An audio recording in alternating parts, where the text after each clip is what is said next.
भोगों की आशा का त्याग करके आपकी कृपा से आपके नाम गुण रूप लीला धाम इसी का चिंतन होता रहे। बड़ा कठिन है भोगों की आशा का त्याग करना। आशा सर्वत्र से हट जाए तो एक क्षण नहीं लगेगा स्वरूप बोध होने में। जो स्वरूप बोध होने में समय लग रहा है, भगवत साक्षात्कार होने में, उसका कारण है आशा। भोगों की आशा, जीने की आशा, मान प्रतिष्ठा की आशा, लोक परलोक की आशा। अगर ये आशा नष्ट हो जाए अभी भगवत साक्षात्कार हो जाए। लौकिक आशाओं का नाश ही अध्यात्म की ऊंचाई है। सेवक जी महाराज कह रहे हैं, वेद विद्या पढ़त कर्म धर्मन करत, जलप तन कलप की अवधि आनी, चारु गति छाण संसार भटकत भ्रमत, आस की पास नहीं तोरी जानी। सकल स्वार्थ करत रहत जन्मत मरत, दुख और सुख के होत मानी, छाणी जंजार कैसे न निश्चय धरत, एक किन रमत हरिवंश बानी। बहुत वेदों का ज्ञान हो चुका है, कर्म धर्मों में भी बड़े प्रवीण हो, लेकिन तुम्हें पता है तुम एक फांसी में बंधे हुए हो, आशा की फांसी। भोगों की आशा, जीने की आशा, धन की आशा, मान प्रतिष्ठा की आशा, आस की पास में तोरी जानी। फिर क्या हुआ? सकल स्वार्थ करत रहत जन्मत मरत, जन्म मरण से मुक्त नहीं हो सकते। स्वार्थ की लीलाएं होंगी, चाहे जितना शास्त्र ज्ञानी हो, कर्मकांडी हो, विद्वान हो। सेवक जी महाराज, वेद विद्या पढ़त कर्म धर्मन करत, जलप तन कलप की अवधि आनी, चारु गति छाण संसार भटकत भ्रमत, आस की पास नहीं तोरी जानी। जिस समय पिंगला वैश्या विदेह राज की नगरी जनकपुर में श्रृंगार करके बैठी कि कोई पुरुष आएगा, मेरे शरीर का मूल्य चुकाएगा और मैं उस धन से सुखी होंगी। जिस पुरुष को देखती, हाँ यही आ सकता है, कोई पुरुष नहीं आया। रात्रि हो गई, खिन्न हो गई, अपनी वृत्ति से उदास हो गई। हाय, मेरे हृदय में सच्चिदानंद प्रीतम प्यारे विराजमान हैं, उनको छोड़कर नाशवान शरीरों की आसक्ति वालों से अपने सुख को चाहा। धिक्कार है मेरी बुद्धि को। आज से मैं प्रण करती हूं, कभी किसी पुरुष की आकांक्षा नहीं करूंगी, कभी किसी पुरुष के द्वारा दिए हुए भोग सुख को स्वीकार नहीं करूंगी। उसी समय उसे तत्व साक्षात्कार हो गया। उसी समय दत्तात्रेय जैसे महान अवधूत ने उसे गुरु पद में बैठाला और हरिवंश महाप्रभु ने चतुरासी जैसे रस ग्रंथ में उसका उदाहरण दिया। प्रगट पिंगला गायो, पिंगला का नाम लिया। एक क्षण में स्थिति प्राप्त हो गई तितिक्षु ब्राह्मण की। एकादश स्कंद में पढ़ना, जिस समय सबकी आशा काटी उसी समय तत्वबोध हो गया। सारी साधना है आशा का नाश करने के लिए। आशा ही परमम दुखम नैराश्यम परमम सुखम। पर कोई बहादुर गुरु कृपा पात्र ही इस फांसी को काट पाता है, नहीं भोगों की आशा में बहुत लंबा समय जीता रहता है। ये भोग चुका हूं, ये भोग लूं, ये भोग लूंगा, ऐसी आशा लोक लोकांतर की, पद प्रतिष्ठा की, धन मान आदि की, ये बहुत बहुत बड़ी बाधा है और इसे कोई समझ नहीं पाता है, समझते हुए भी नहीं समझता। अगर इस आशा की फांसी को काट दे, जाहि न चाहिए कबहु कछु, तो तुम सन सहज सने, तो बसहु निरंतर तासुर सो राउर निजगे। उसी समय भगवान का प्रकाश हृदय में हो जाए। भगवान के हृदय में रहते हुए भी हम दर्शन क्यों नहीं कर पाते? उसका कारण है इच्छा, वासना, आशा। इसका त्याग हो जाए, अभी भगवत साक्षात्कार हो जाए। साधना हो रही आशा पूर्ति की नहीं, आशा त्याग की। त्यागात् शांतिरंतरम, त्याग से तत्काल शांति प्राप्त होती है और शांत मन ही भगवान में निरंतर रमण करता है। तो मन सुमिरन कर तो रहे, मधुर मनोहर नित्य, नाम रूप गुण को सकल तज के भोग अनित्य। नाशवान भोगों की आशा का त्याग करके हे प्रिया प्रीतम, हे राधा माधव, निरंतर आपके नाम रूप गुण लीला धाम का ही गायन श्रवण मनन चिंतन करता रहूं। जय श्री राधा जयति जय, जय माधव घनश्याम, जयति समर्पण में विमल प्रेम नित्य सुखधाम। जय हो जय हो जय हो, श्री राधा किशोरी की जय हो, घनश्याम श्री माधव की जय हो, और इनके प्रति पूर्ण समर्पण करके प्रेम करने वाले रसिकों की जय हो। बड़ी महिमा है प्रिया प्रीतम के प्रेम में डूबे हुए रसिकों की। श्रीपाद प्रबोधानंद जी महाराज कह रहे हैं, ये वृंदावन मां वसंती यदि वा, बहुत बड़ी महिमा की बात कह रहे हैं। स्पृष्ट्वात दृष्ट्वा गता ध्यायन्ति प्रणमन्ति तद्गुणगणान् गायन्ति श्रण्वन्ति वा मूर्धना बिभ्रति तद्रजः क्वचन तत्संबंध संबंधिनस् तान्त्युन्नयते परम पदमहो वृंदावनम पावनम।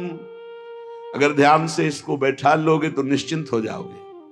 श्रीपाद कह रहे हैं, ये वृंदावन मां वसंती, जो अखंड वृंदावन वास का नियम लिए हुए हैं और जो वृंदावन रस के रसिक हैं, ये वृंदावन मां वसंती, यदि उनका कहीं स्पर्श हो जाए, यदि वह स्पृष्ट्वाथ अथवा दृष्टवा दर्शन करने को मिल जाए, गता ध्यायन्ति या एकांत में बैठकर उन रसिक महापुरुष का ध्यान करने को मिल जाए, या प्रणमंती सामने साष्टांग दंडवत करने को मिल जाए, तदगुण गणान गायंती उनकी महिमा का उनका यश गान करने का भाव बन जाए, श्रणवंती या कोई उनकी महिमा गान कर रहा हो रसिक महापुरुष की, हम सुन ले, वा मूर्धना बिभ्रत या उनकी सी चरण को लेकर मस्तक पर पधराने का, ऐसा न मिले तो उनकी चरण रज लेकर मस्तक पर धारण करने का।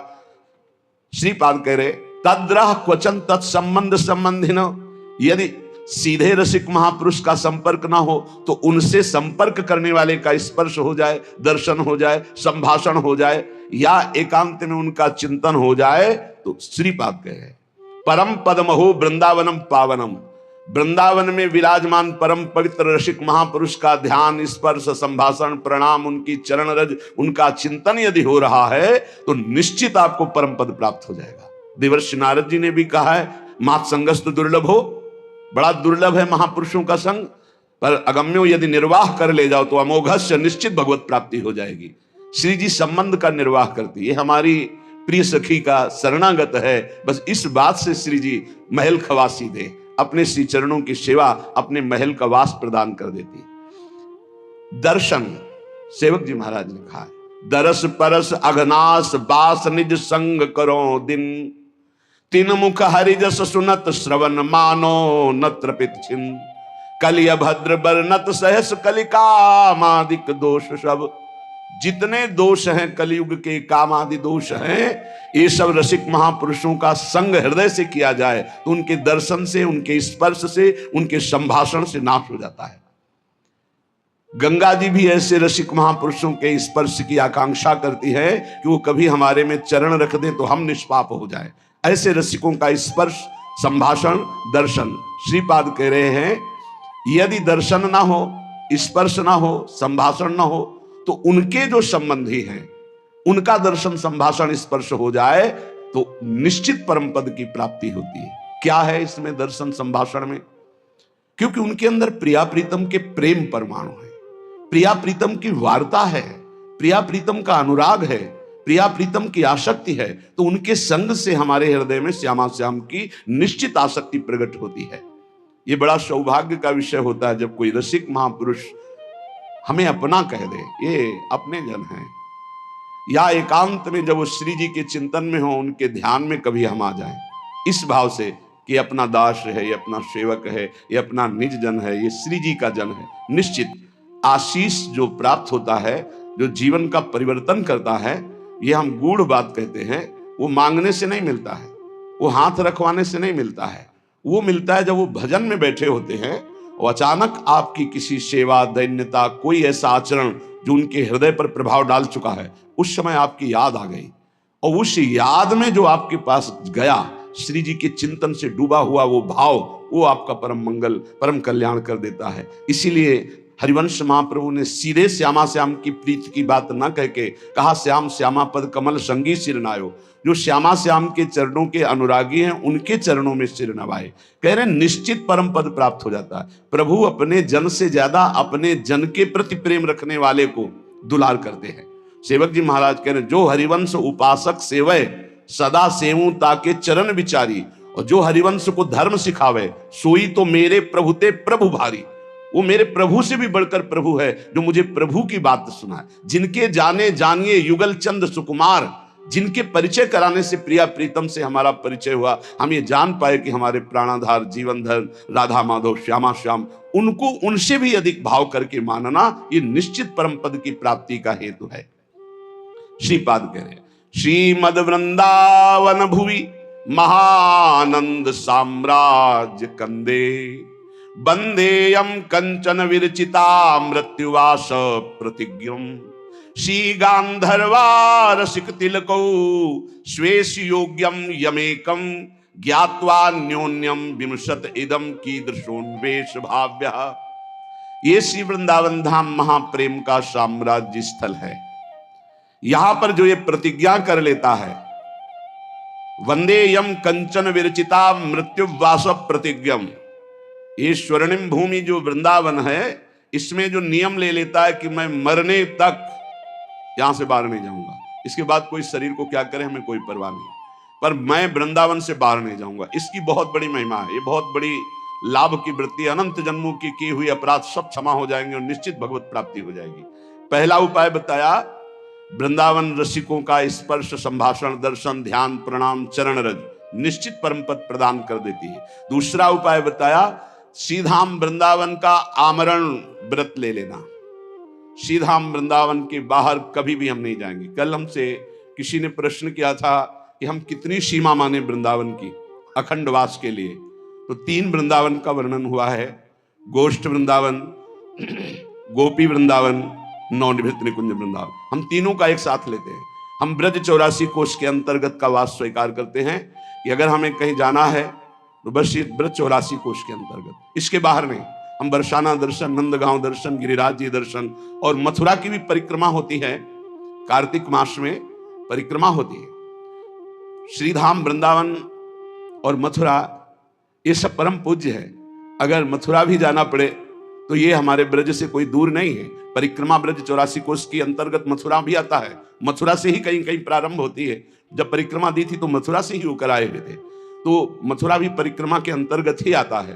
तो हम जब अखंड वास लेते हैं तो 84 कोष का लेते हैं। इस 84 कोष ब्रजभूमि में हम आ जा सकते हैं। ऐसा इसमें यह भी सुविधा रहती है कि हमें कभी लाडली जी के दर्शन करना हुआ, कभी लाल जी के, कभी गिरिराज जी के, तो हम उसमें बंधे नहीं, हम दर्शन कर सकते हैं जाकर। और ब्रज 84 कोष भूमि ये श्री कृष्णमय है। आमरण व्रत ले लेना, पर ये ध्यान रखना, ये व्रत लेने के बाद फिर बाहर मत जाना। कभी कोई ऐसी गुरुजनों की आज्ञा, जैसे हमारे बहुत से साधक आमरण अनशन व्रत लिए वृंदावन का, पर महारानी जी की पोशाक लाने के लिए दिल्ली भी जाते हैं। सुबह जाते हैं, शाम तक सेवा की सामग्री लेके लौट आते हैं। और ये आज से नहीं, ये पुरानी परंपरा चली आ रही। आनंदी माता जो राधा वल्लभ जी के पीछे मंदिर है, लाडली जी की साड़ी के लिए कलकत्ता गई थी और वहां से लाई थी। अपनी प्रियाजू के लिए, अपने गुरु जी के लिए, उनकी सेवा के लिए यदि हमें जाना पड़े तो हम वृंदावन के अंतर्गत ही हैं।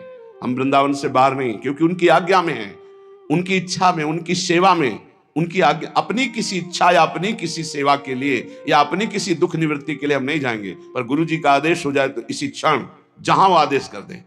भगवत ऋषिक जी को गुरुदेव ने उनके आदेश कर दिया, नहीं रहना, चलो जाओ यहां से वृंदावन से बाहर। तो 2 काम किए, बाहर के वृंदावन से दूर किया और अंदर वृंदावन प्रकाशित कर दिया। तो गा रहे हमारे उर वृंदावन और माया काल जहां नहीं व्यापे, जहां रसिक सिरमौर हमारे उर वृंदावन और निरंतर प्रिया प्रीतम जहां खेल रहे सब वृंदावन प्रकाशित कर दिया। रे वृंदावन की निष्ठा परिपक्व भाव से स्वीकार करने पर वो कैसा भी जीव क्यों ना हो परम पद का अधिकारी हो जाता है। पर इसको बड़ी दृढ़ता से स्वीकार। श्री जी की सेवा के लिए गुरु आज्ञा होने पर वो बात अलग। श्री जी के लिए तो जीवन ही अर्पित है, उनके लिए तो पूरा संकल्प विकल्प सब उन्हीं के लिए है। हम अपना कोई संकल्प नहीं। हमारा शरीर सुख के लिए बाहर जाना नहीं होगा, हमारे रोग हो जाए हम अमुक स्थान जाए, ऐसा नहीं होगा। लेकिन यदि श्री जी की सेवा के लिए कि अमुक जगह इत्र मिलेगा, अमुक जगह चंदन मिलेगा, अमुक जगह पोशाक मिलेगी, तो हम जाएंगे। हम श्री जी की सेवा के लिए वो वस्तु लेकर रात्रि यहीं व्यतीत करेंगे आकर के। ऐसा हमारे बहुत से संत भगवान ऐसा करते हैं, क्योंकि नित्य श्री जी का फूल बंगला बनता है, नित्य सेवा सामग्री, तो किन्हीं को जाना पड़ता है। और वहां से झूमर है, सेवा की पोशाक है, सामग्री, तो उनका ऐसा नहीं कि वृंदावन का खंडवास स्वीकार नहीं करते। जब कोई साधक यहां से आज्ञा में जाता है तो वो हमारे हृदय में रहता है। जब तक वापस नहीं आता तब तक अखंड चिंतन उसका बना रहता है, कहीं भी बाल बांका ना होने पाए, कहीं भी उसका अध्यात्म चिंतन न बिगड़ने पावे, क्योंकि माया नगरी में जा रहा है। हमारी स्वामिनी जी की उस पर दृष्टि रहती है। श्री गांधर्वा रसिक तिलको स्वेशु योग्यम यमेकम। गांधर्वा श्री लाडली जो रसिक तिलक श्री लालजू महाराज, जो वृंदावन का अखंड वास स्वीकार कर लेता है, उसको अपने अनन्य सेवकों की गणना में श्री प्रियालाल लिख लेते हैं।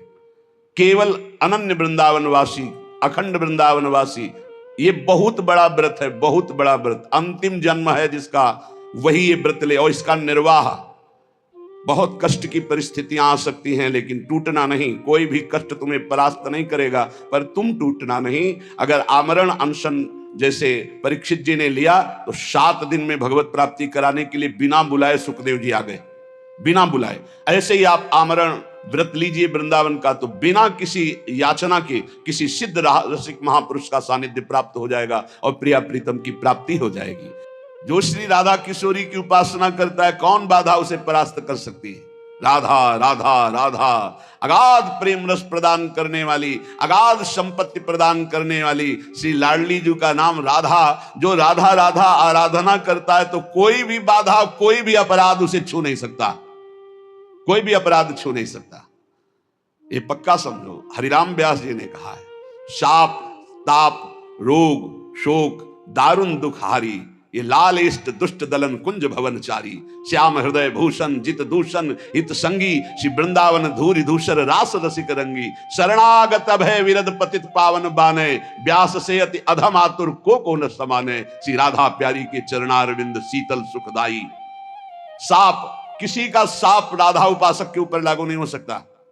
जाओ मैं तुम्हें ऐसा साप देता हूं, वो लौट जाएगा, उसी के पास चला जाएगा। पक्का विश्वास कीजिए। कोई भी दैहिक दैविक भौतिक ताप स्पर्श नहीं कर सकता, और कोई चूक हो जाए तो उस पर पाप लागू नहीं होगा। साप ताप रोग, कोई भयानक प्रारब्ध आवे, उसे रोग परास्त नहीं कर सकता। इसलिए कोई बाधा नहीं। जहां राधा वहां कौन सी बाधा? विश्वास कीजिए, जहां किशोरी जी के चरणारविंद का उपासना का भाव, वहां कोई बाधा परास्त नहीं करती। जिस घर में राधा नाम कीर्तन होगा, उस घर में कभी शनि शुक्र राहु केतु इनका कोई प्रभाव नहीं होगा, कोई भूत प्रेत का प्रवेश नहीं होगा। आप चाहे 15 मिनट ही सही पर नाम कीर्तन अपने घर में जरूर करें। 2-4 घर के जो सदस्य हैं बैठ जाएं, कोई साथ ना दे तो अकेले मजीरा उठाओ, अकेले ताली बजाते हुए राधा राधा राधा। फिर देखो आपके घर में कैसे आश्चर्य में परिवर्तन होता है, कैसा आनंद, कैसा बात। हम ये नहीं कह रहे कि तुम तुरंत ही करोड़पति बन जाओगे, लेकिन जो करोड़पति को भी नहीं है, वो शांति तुमको मिलने लगेगी। तुम चिंता शोक रहित होने लगोगे, तुम्हारा हृदय एक आनंद से भर जाएगा। तुम्हें लगेगा अभी तक नारकी जीवन जीता रहा, अब अमृत में जीवन जी रहा हूं। जब राधा नाम सुधा रसम का कीर्तन करोगे, बड़ी महिमा की बात करें। तनु चापराधान न रक्ष, तू चिंता मत कर। अगर कोई अपराध बन जाता है तो तुम पर लागू ही नहीं होगा, क्योंकि राधा नाम जापक हो, राधा नाम क्षमा कर देगा। कोई अपराध इस पर, इसका मतलब यह बढ़ावा नहीं कि राधा राधा बोलो अपराध करो, ऐसा नहीं। बात यह है कि अगर हमसे कोई चूक हो जाती है, तो हमारी स्वामिनी जी का नाम इतना महान है कि वो चूक हमारे ऊपर अपना असर नहीं डाल सकती। हम चूक ना हो ऐसी चेष्टा करें, पर अगर हो जाती है तो कह रहे कि बाधाम सर्वाम स्मर न ही तनुम चापराधान न रक्ष। कोई भी बाधा तुम्हारे स्मरण में नहीं पहुंच सकती, कोई भी बाधा तुम्हारे जीवन में नहीं आ सकती। यदि नाम जब बाधाएं आएंगी, पर वो सब मंगलमय हो जाएंगी। कोई भी अपराध तुम पर लागू नहीं होगा, क्योंकि तुम राधा नाम जापक हो। किशोरी जी का ऐसा प्रताप है। मां याहारतः क्वचिदपि विनाधाम राधा रसांधम, माधावाग्यो क्वचिद शुभम धाम वृंदावनम ही। राधा रसोन्मत्त उपासक यही चाहेगा कि मुझे वृंदावन का वास मिले। उसका हृदय हर क्षण यही सोचेगा, अपनी प्यारी जो प्यारे जो की लीला स्थली में वास हो, रोज सत्संग सुनने को मिले, रोज भगवान नाम कीर्तन बैठकर वृंदावन की भूमि में करूं। इसलिए मेरी दौड़ भाग बंद हो, लाडली जो ऐसी कृपा करो कि कभी ऐसा सुलभ हो जाए कि मैं वृंदावन वास करूं। चलो आजीवन नहीं तो कुछ कुछ दिन वास करके फिर चला जाऊं। ये बड़ा सौभाग्य का विषय होता है कि 2 महीने में आप आए, 2 दिन रुके, फिर चले गए, फिर 4 दिन रुके, फिर चले गए। आप देखना इसका रंग चढ़ेगा आपके ऊपर।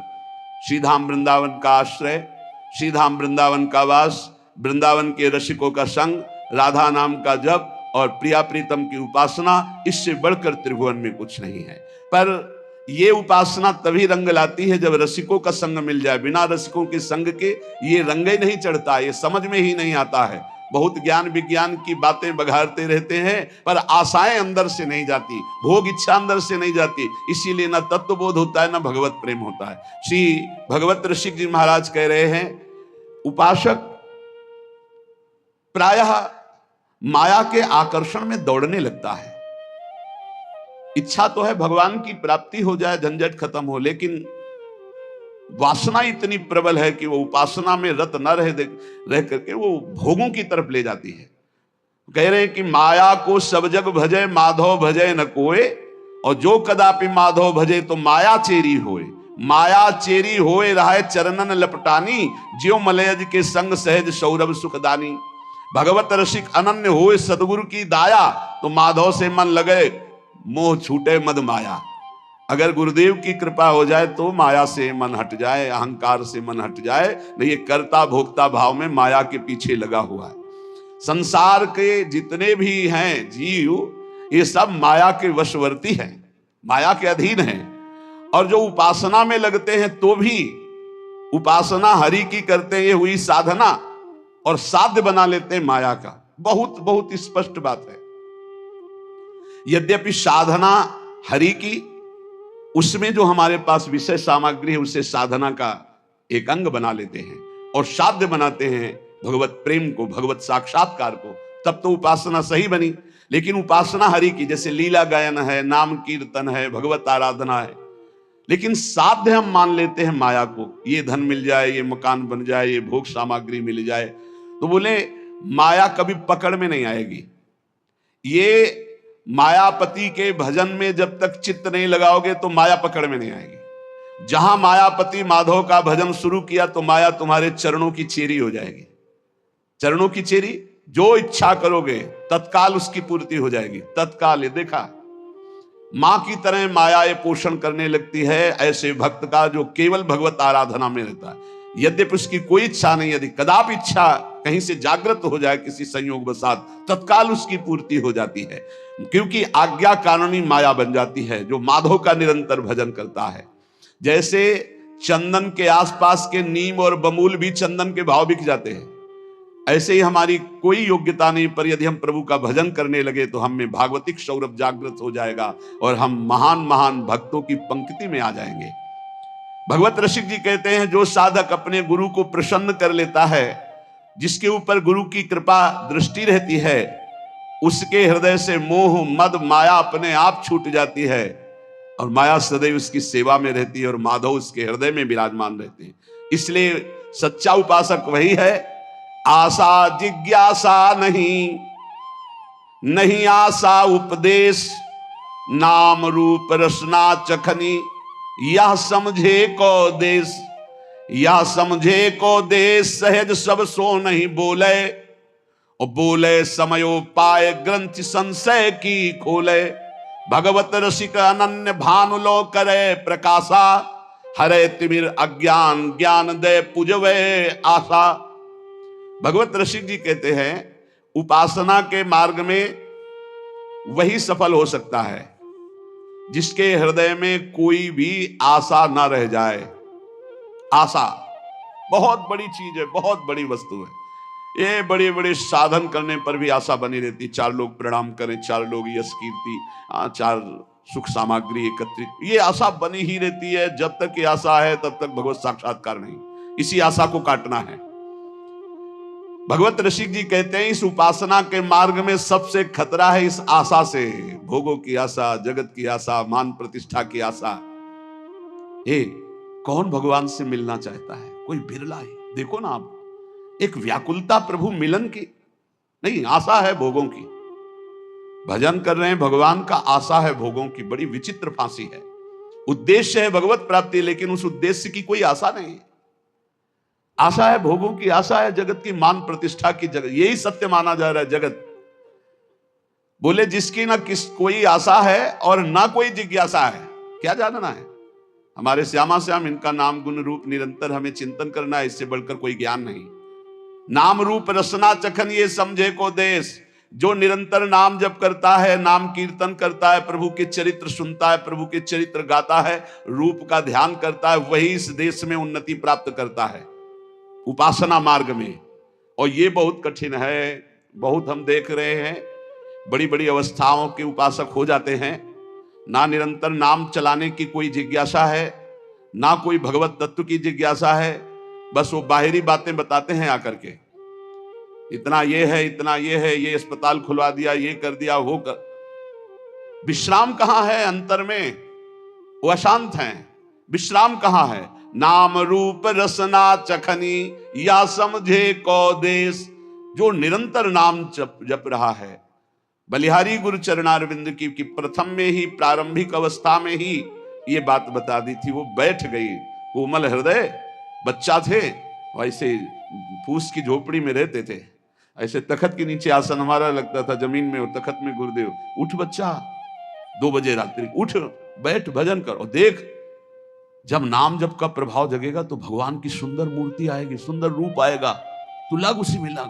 वो बात ऐसे बैठ गई कि भगवान का दर्शन नाम से ही होता है, नाम जप से ही होता है, कृतार्थ कर दिया।